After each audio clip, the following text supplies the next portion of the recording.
It's a new day for Houston Texans football with DeMeco Ryans now the head coach and another infusion of young talent in the form of high draft picks now in the mix. But what does this roster look like in totality? We're breaking that down today on the Locked On NFL Scouting Podcast. You are Locked On NFL Scouting with the Draft Dudes, your daily podcast for NFL and college football scouting. Part of the Locked On Podcast Network, your team every day. What's better than this? It's guys being dudes here on the Locked On NFL Scouting Podcast. We're the Draft Dudes. I'm Joe Marino from Locked On Bills. He's Kyle Crabbs from Locked On Dolphins. And we are your NFL experts here with you daily to talk team building across the league on the Locked On NFL Scouting Podcast with the Draft Dudes, part of the Locked On Podcast Network, your team every day.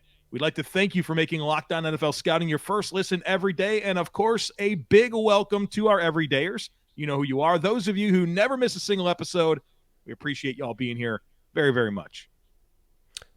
Joe, do you think the spam caller is going to call me today like they have all week long after I took the phone call yesterday before we started and told them, please don't call me anymore?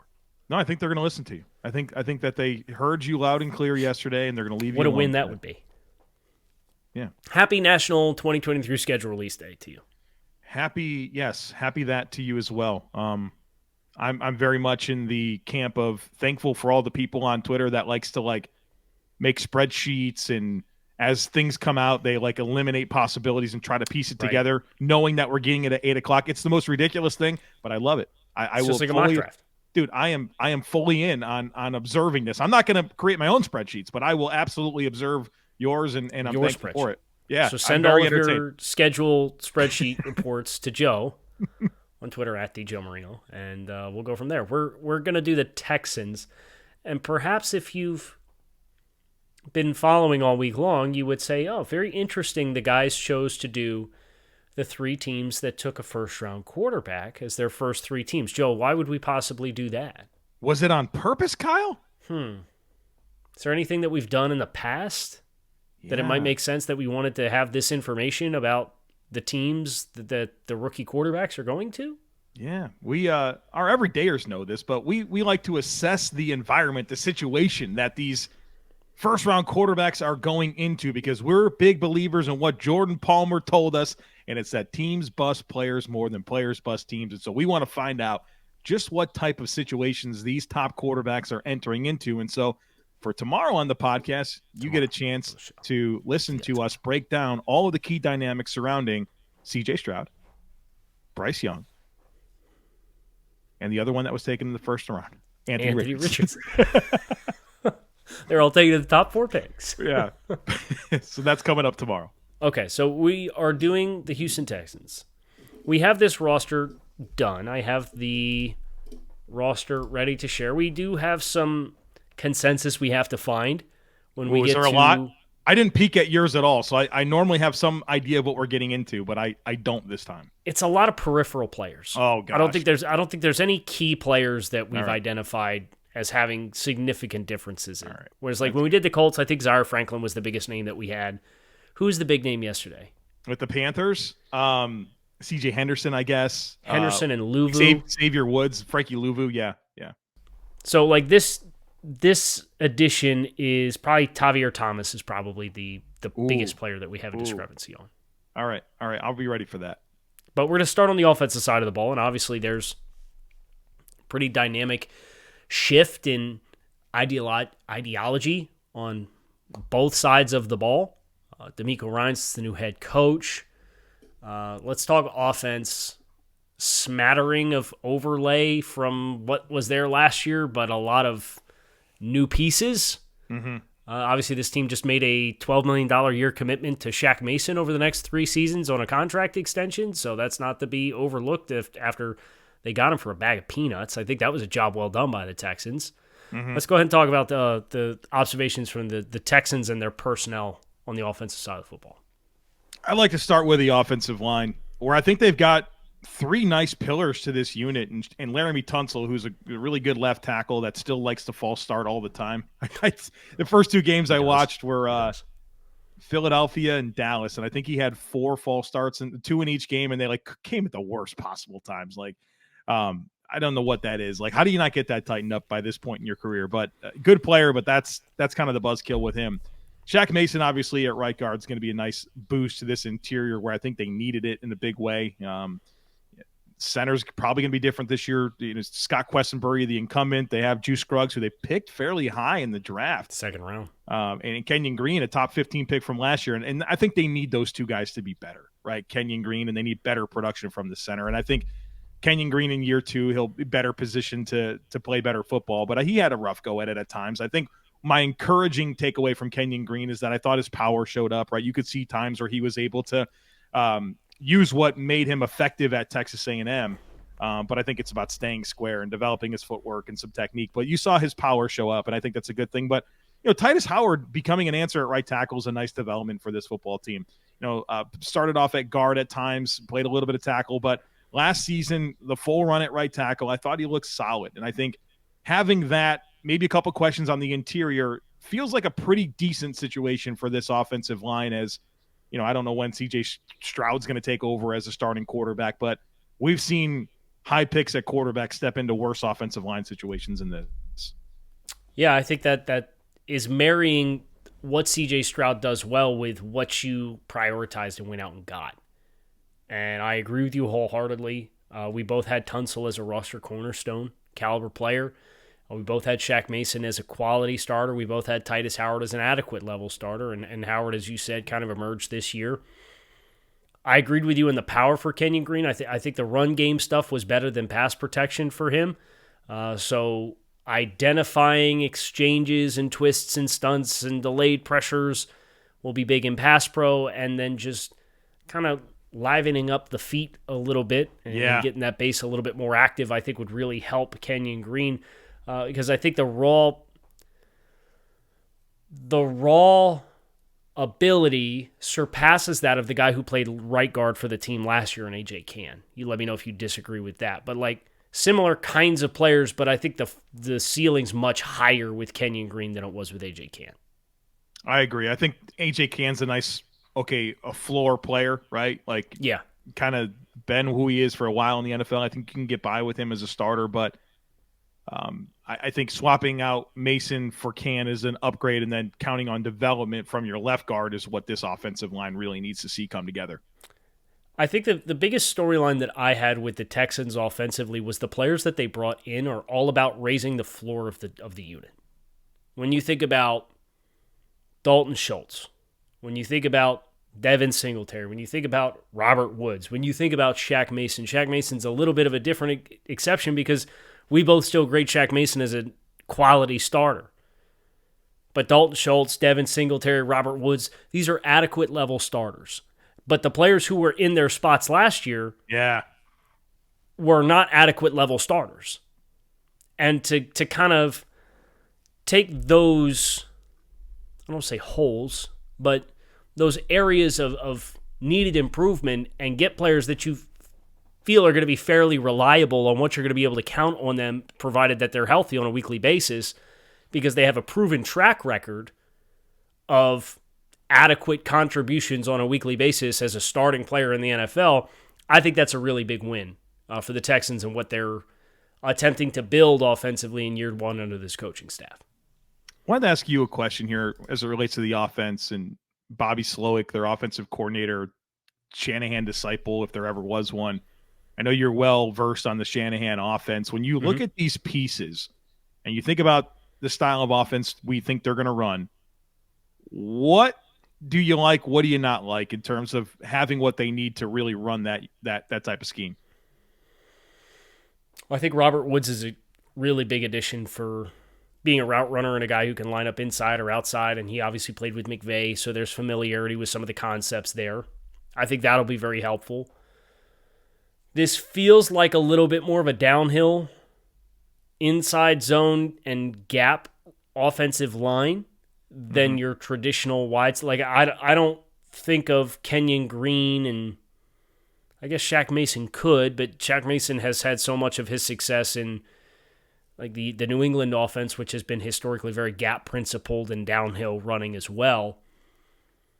So I think they're going to come at you. Devin Singletary, Dameon Pierce, they don't have speed to the edge in the backfield. Right. I think they're going to be a little bit more of the Rams iteration of this coaching tree than the 49ers iteration of this coaching tree, which is a little bit more speed to the perimeter and has historically been more horizontal stretch.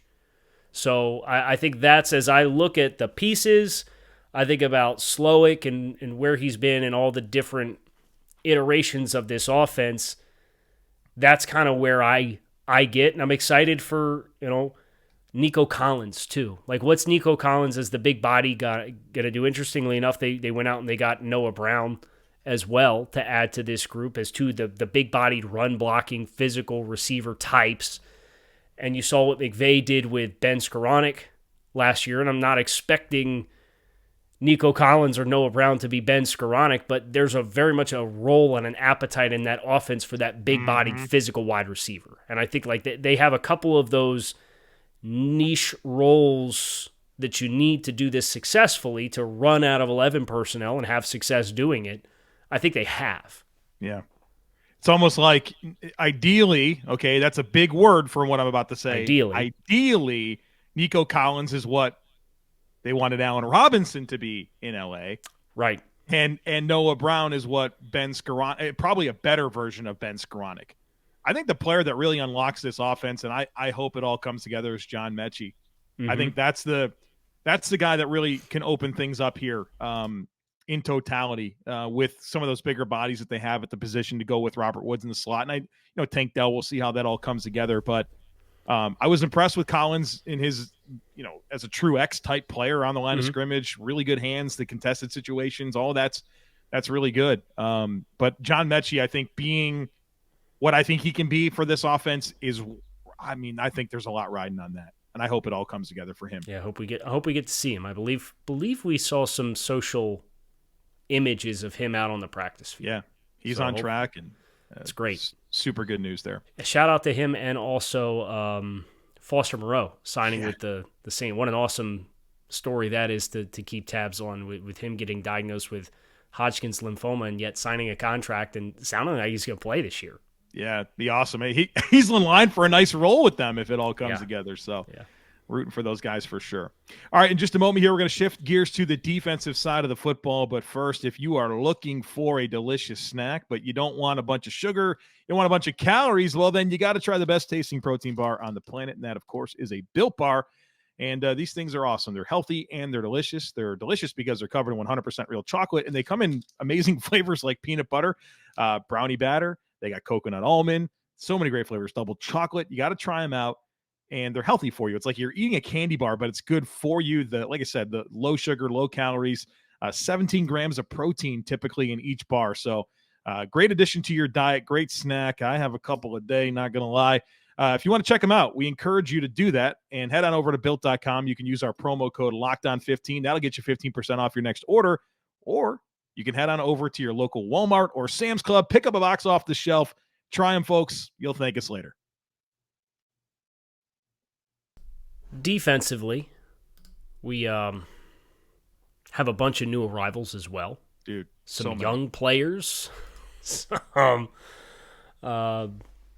handful of holdovers, but feels like almost the entire nucleus of this team is players from last year's draft class and players from this year's draft class.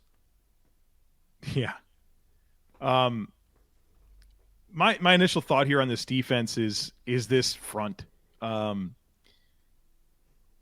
Collins is a nice pass rushing defensive tackle. There's a big trade-off because he's never been able to stop the run, right? He's going to get worked off the ball, but my goodness, this guy's got a nice rush profile to him. And now you add Sheldon Rankings, who's been historically a very good interior rush player, and I think that duo with a guy like Hassan Ridgeway as a backup, you got some nice penetration style players on that interior to go with. Will Anderson now on the edge, and Jerry Hughes, who I thought he played really well. I started my studies with the Eagles tape, and he dusted Mailata twice, and he could have had another strip sack, but he just barely missed the ball. He could have had 3 sacks in that game.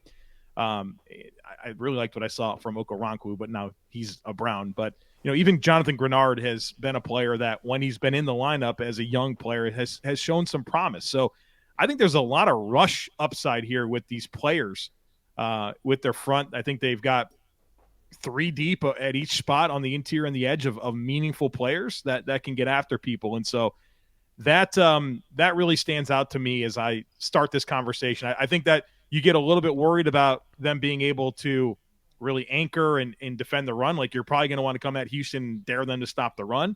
But I think these guys have a lot of penetration upside. Well, it's a good thing they play in probably the most run-heavy defense.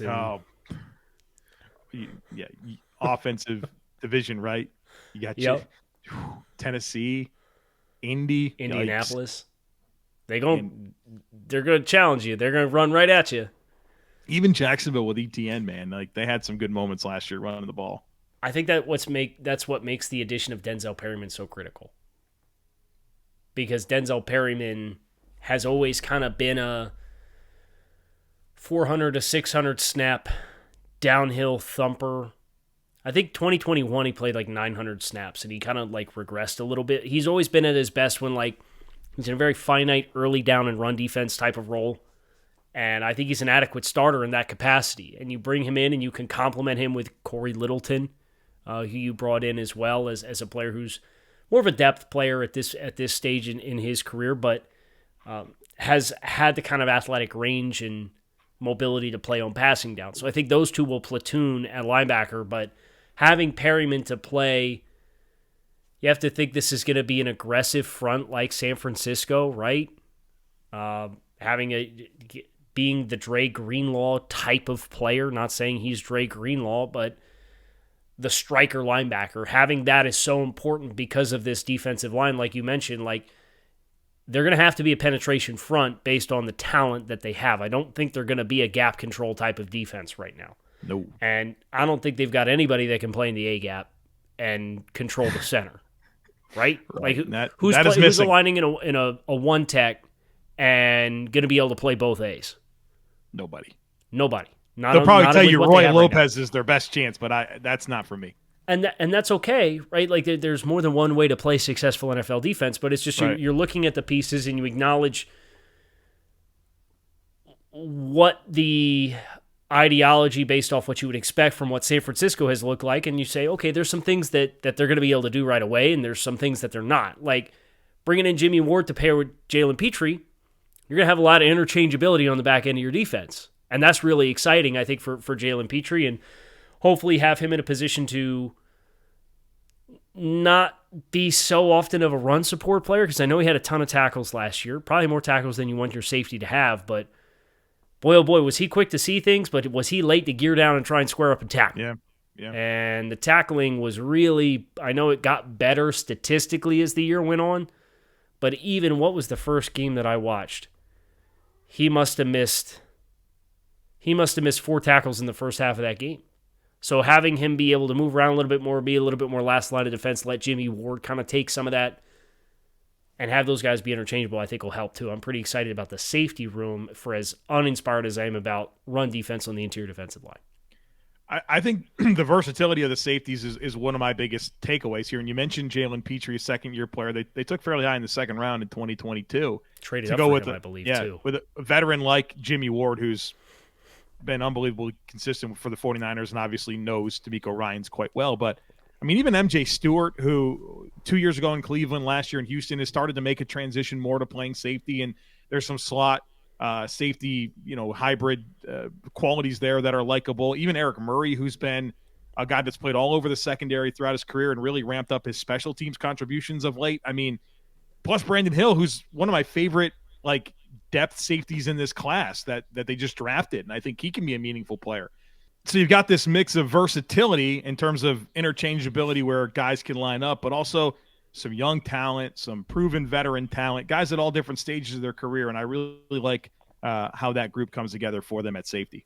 So I think there's one more thing that we should acknowledge as we get ready to come to consensus. And I'll go ahead and pull up the depth chart here as soon as we finish this talking point, Joe. But we have a couple of players that are important pieces for the Texans defensively who are incomplete evaluations.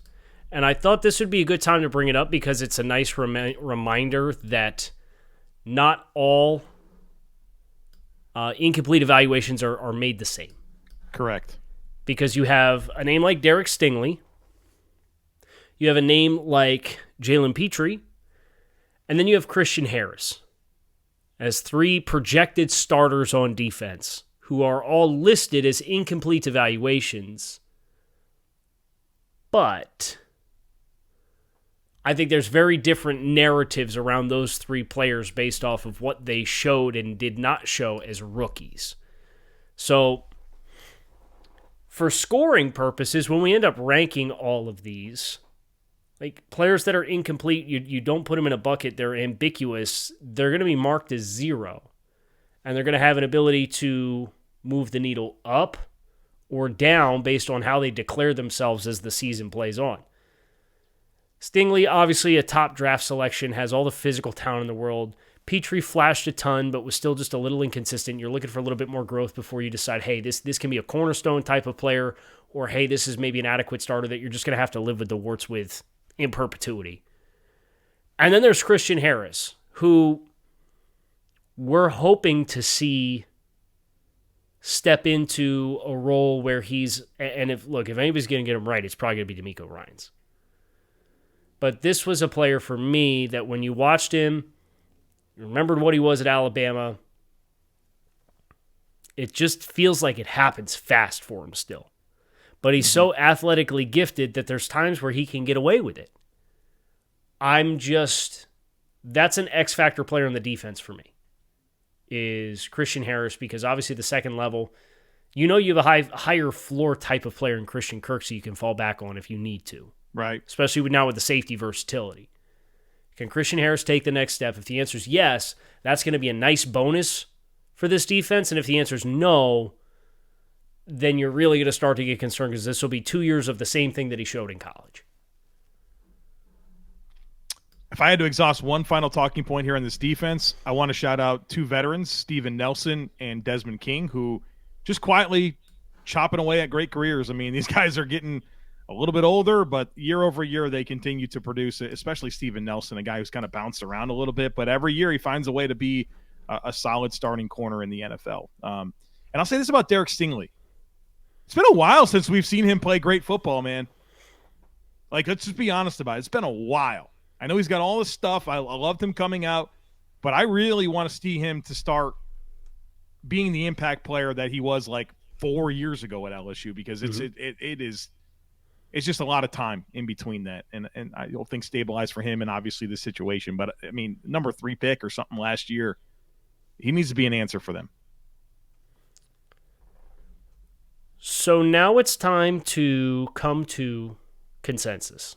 So I'm going to pull the depth chart up. Apologize that the presentation's a little janky here. You're free to try to copy paste the URL before I take it out, but just know that it's a private sheet, so you're not going to be able to get into it anyway. Here's what we have consensus so far. Joe, we have 1 roster cornerstone for the second consecutive team. I think that's a testament to the teams that are picking early, right? Carolina Panthers, obviously they traded to get in that spot, but they still organically had a top 10 pick. The Texans with Laremy Tunsil, who they acquired by trading the moon from the Dolphins in 2019. But this unit feels like the floor is significantly higher. I think that's my number one observation from what the Texans were last year to seeing the players they've brought in is this team should be a lot more consistent and competitive week to week because the floor is higher. A lot of adequate level starters across this depth chart. I'd 1,000,000% agree with that, and certainly am excited for a lot of their young players from this class and last year's class to start filling in the gaps here. And you mentioned we only have 1 franchise cornerstone here. I'm going to be a little stingy with handing that out to people. You know what I mean? I'm not just handing out franchise cornerstone. So other teams may have more. You know, there could be some that have 4 or 5, something like that. But I'm not just – I mean, for some, they have to be legit.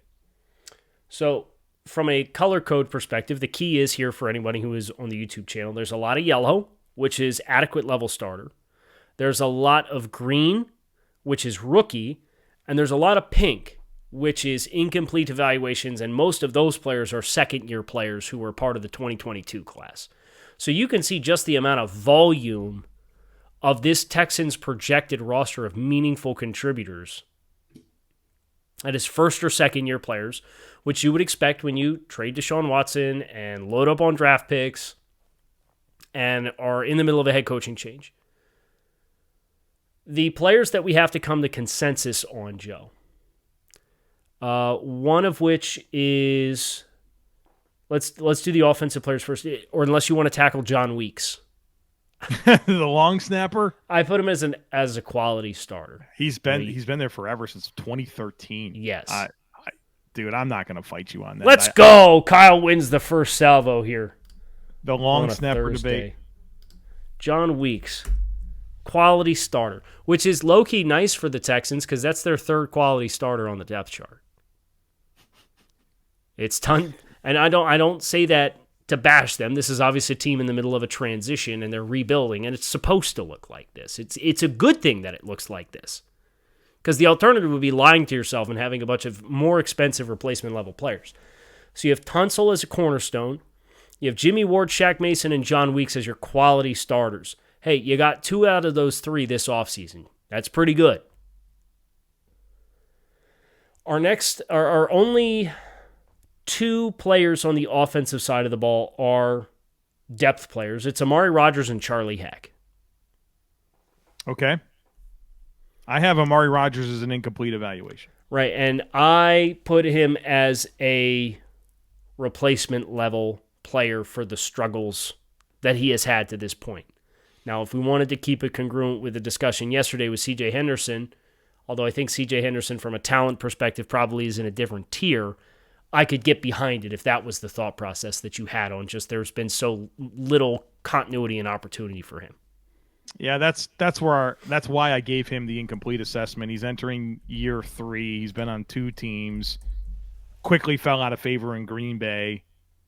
I just don't know if I've seen enough yet. I mean, I would say it's unlikely that he turns into anything more than a replacement level player, but I was, I guess, being kind and giving him the benefit of the doubt. Wow. Joe feeling very charitable here. We now have him as an incomplete evaluation. All right. Charlie Heck, swing tackle. Okay. Was the other one. I had him as quality depth. Oh, I thought about quality depth with him. What did I have him as what? Replacement level. No, I was already hinging on that. You put him on quality depth. Okay. He's played a lot for them. He's been a very effective pass blocker. He's filled in for Titus Howard a little bit at right tackle. He played like 800 something snaps in 2021. Yeah. And it kept his head above water. So that was it for me. I'm like, yeah, like if that's a swing tackle for you, I think you're doing okay. Yeah, I was teetering on that, and so I'll meet you there. The rest of this interior, what we don't need is any injuries on this offensive line this year. No, none. Because you have Greg Little, Jimmy Morrissey, Scott Quessenberry, and Michael Dieter. Those are all replacement level players or worse in our assessment of the players. Right. And you don't have a single athletic, or you don't have a single plus mobile quarterback in your backfield. That's right. Right? Right. Is Davis Mills the most athletic of the quarterbacks that they have? He had a couple of runs, man. You kind of made you right. Respect. Kind of caught me off guard a little bit. Right. CJ Stroud's probably comparable, right? Comparable, but he hasn't had to make the plays with his legs, and he kind of surprises in the Georgia game with what he was able to do. But even then, it wasn't like he wasn't tearing him up with his legs. Right. He was just extending to throw, and that's a good thing, but not the kind of unit you would want to have pass protection issues for, in my mind. Right. Our 4 players defensively: Tavier Thomas, Chase Winovich, Jake Hansen, and Jermaine Carter. All right. Can we start with Tavier Thomas? Because I think he's quality depth. I think he's an adequate level star. Oh, you're even higher. Yes. Okay, so I thought you were going to be lower. I was like, Kyle, this is an easy quality depth. I didn't realize that you were higher. Yeah, I think if Desmond King wasn't there, I think you'd be just fine with Thomas playing the same role. So you want to say adequate starter? I feel like they have 2 adequate level starter nickel defensive backs, yes. And Thomas might be like one of the best special teamers in the league, too. Correct. Like legit quality 4-phase guy. He's a really nice roster player. Wow. Okay. I didn't expect to have to go higher. I thought I was going to have to talk you up, but you already know the gospel here. Correct. So what would your hesitation be for putting him in adequate level start? That he just hasn't been. He just hasn't really ever been that. I know he's filled in a lot. I don't know. If he was your starting slot corner, I think you feel fine with it. Okay. Correct. I'll go. I'll meet you there. Great. Done. Lock it in. Tavierre Thomas, officially an adequate level starter. Do you just want to get the two third string linebackers out of the way? Sure. What's the gripes here? I think you had Jake Hansen as an incomplete eval. Yeah. I had him as a practice squad caliber player. Okay. I mean, that's probably fine. I was giving him – he's a 2022 UDFA that played, 200 snaps last year? Right. I mean, ideally, yeah, now their linebacker core has not been good, so he may make your 53, but I don't think he should make your 53. So he's a practice squad player. You're winning them all today. You can have that one too. How about Jermaine Carter? I had him as a quality depth player. What I put him as replacement? I believe level? You had him as a replacement level player. I think I just sat there and waited 100 years for him to be a thing for the Panthers, and then it never happened. He had like a nice run as like kind of a rotational guy and a special teams player, and then he went to Cleveland last year and like couldn't get teeth, right? Right, and even 2021 was supposed to be his year in Carolina where he got a bunch of run and they moved on very quickly. Okay, so if that being the case, and I didn't go back to the Carolina year, that was your heaviest motivation to put Carter in the replacement level bucket? Yeah. Okay. You've been flexible today, so I'll be flexible back, and we'll put Carter in the orange bucket with the replacement level players. I did lie. We did have Kadar Holman. You had as a non-roster caliber. Why should he be higher than a practice squad developmental player? He's 28 years old. Okay. He hasn't played a snap since 2020 on defense. He's at 112 career snaps for his life. He was a draft pick in 2019. Ageist. It ain't going to happen. It ain't going to happen for him. Our last name is Chase Winovich. Dude, what happened here? He had 2 decent seasons to start his career with the Patriots, did Correct. Nothing with the Browns, and now we're at the Texans. And that's why I couldn't let him go. I gave him quality depth. I believe you had him as replacement level. I struggled with him so hard. I'll put him as quality depth. I'm not going to fight you. If he's your fourth or fifth edge guy, which is what he is in Cleveland, or which is what he is here in Houston, you're okay with that, right? No question. As long as you ignore last year in Cleveland, and just maybe Cleveland was just a dumpster fire defensively last year in every capacity.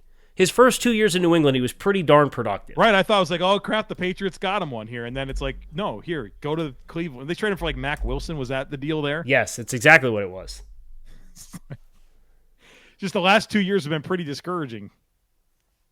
So that's your Texans roster. If you're on YouTube, and you can find us on YouTube wherever you listen to your favorite podcast, you can see the full index and key of categories and what players we've put in which buckets and so on and so forth. And of course, after we're done this series of all 32 teams, we're going to have a lot of robust content that is centered around how we're categorizing these players and how we're categorizing these teams. Joe, the final question is this: are the Houston Texans a better roster today than they were 12 months ago? Easiest guess so far. It's not even close. Yeah. And I think that's the exciting thing for Texans fans who have had a rough go the last 2 seasons. You've got a direction now. And I think the floor of your team, you're going to be competitive in just about every game that you play because of the transition that's happened. And then it's all about taking that and having positive culture and stacking dubs. And not necessarily stacking dubs in the win column, but buying into this process of building the team the way that your new staff and DeMeco Ryans wants to build it. And also, you don't have your own first-round pick next year, right? You have Denver's first-round pick. Your first-round pick's going to the Arizona Cardinals. So go win all the damn football games you possibly can. Right. There's nothing inhibiting you from that. You are as much of a Texans fan as you are a Broncos hater this year. Is it a Broncos or the Browns? Browns. I meant to say the Browns. The Browns. The You're a Browns quarterback hater. multi-first round. Right. It's going to take a second for that to still normalize for me. That's going to do it for our film study of the Houston Texans. This team's moving in the right direction. We're excited about a number of the changes. There's still some holes. That's to be expected when you're starting from scratch, which the Texans are. But big developmental year for Houston in the midst of what could be a competitive AFC South. Maybe they'll surprise some people along the way. And, of course, we'll find out their schedule and the rest of the NFL schedule tonight on Thursday night. So make sure you keep it locked in here on the Locked On Network. We are Locked On NFL Scouting. Kyle Crabbs, Joe Marino, we appreciate you. Shout out to the everydayers who are plugged in on a daily basis. Come back, see us again tomorrow. We're diving into the 2022 or 2023 quarterback class to see who has the best supporting cast for their young QB.